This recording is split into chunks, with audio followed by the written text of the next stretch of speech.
Thanks very much for that, Karen. We're now joined by a special guest, and he's not here to talk about cycling. We are switching topics completely. This is Doug Vermeeren. He's the author of Grill A Millionaire, and he's got some great advice that he'd like to share with us. First of all, you've done something super fantastic that no one's ever done. Not that I know of. You turned a $1 bill into $1 million in 180 days. So how on earth did you do that? Well, you know what? That's a common question a lot of people ask. What are the key things if you want to grow money like exponentially like that? I think the first thing is to remember that it's not about the resources, not about the money. It's about the resourcefulness. It's about being creative. In fact, there's a Harvard study that says that on average, every person has a minimum of $6 million ideas every single year. Just most people don't do stuff with them, right? Like, how often have you been walking in the store, saw a really great product and said, I thought of that? Well, chances are you probably did, but you didn't really do anything with it. So number one is it's about resources. The second thing I think is important is to share your mission with people. When we started doing the 1x180 experiment, which is what we called it, $1 to $1 million in 180 days, I found the biggest thing that helped me was to just let people know what I was trying to do.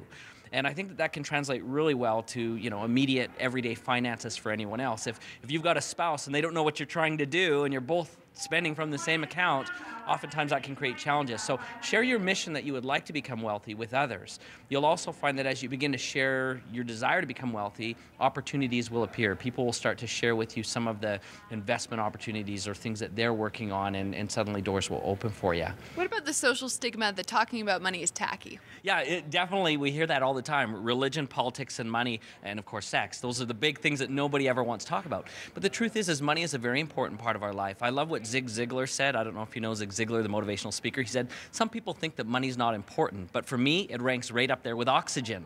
We kind of need it. We need it to survive. We need it to live. And of course, without money, we can't really get very far in life. So we have to really kind of overcome that feeling that it's taboo subject, because the more we talk about it, the more we look at it, the more we can find solutions to the challenges we're currently having with it, right? Okay. And how did you turn $1 into $1 million in 180 days? Well, again, it was very consistent effort, and I think, again, this translates for your viewers too. Don't discount a very small amount of money. A very small amount of money can make an exponential difference if you use it in the right way, and also if you're consistent with it. The problem with most people is they get, an extra $100, $200 at the end of the month, and what do? They go blow it on a new pair of shoes or at the bar on Friday night or whatever. They don't really appreciate the value of it. So you've got to recognize that everything that you buy is an investment, even if it's in your quality of life. So I'm not saying don't shrink it down. Okay, but how'd you turn $1 into $1 million?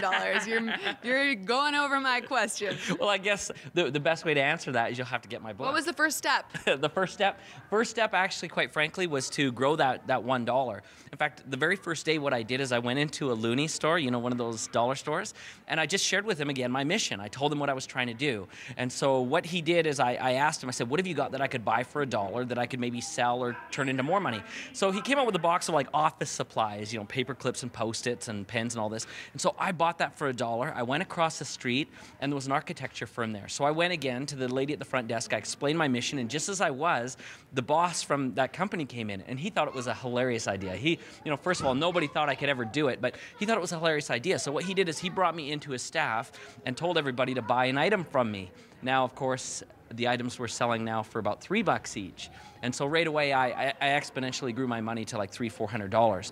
Well, immediately I went across. People aren't going to have that luck selling a paperclip for $3. Well, again, it's explaining your mission, right? Yeah. Explaining your mission. Now, here's the interesting thing is, even if I didn't have that $1 to start with, I could have done it, because one of the strategies that I also use, which is very ingenious, is that I found people that needed money, entrepreneurs that had a great business idea, great idea. So I did a deal with them, and I said, if I could find you money, would you give me 20% of what I could find? Well, of course, they were delighted because they didn't have the money.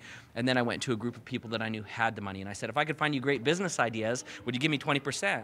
And so I basically ran it like a dating service. You need him, they need you. And I did one deal actually alone for $1 million, and I made $400,000 out of it. And it really took me... You just have a lot of connections. Yeah. Okay, Well, so we're gonna have to buy Doug Vermeeren's book to get the whole story. Doug, thank you so much for coming down. With you. You're a fantastic so man. I know you can talk for hours and hours about this, but buy Doug's book and find out the whole story. We'll be right back on Shaw TV.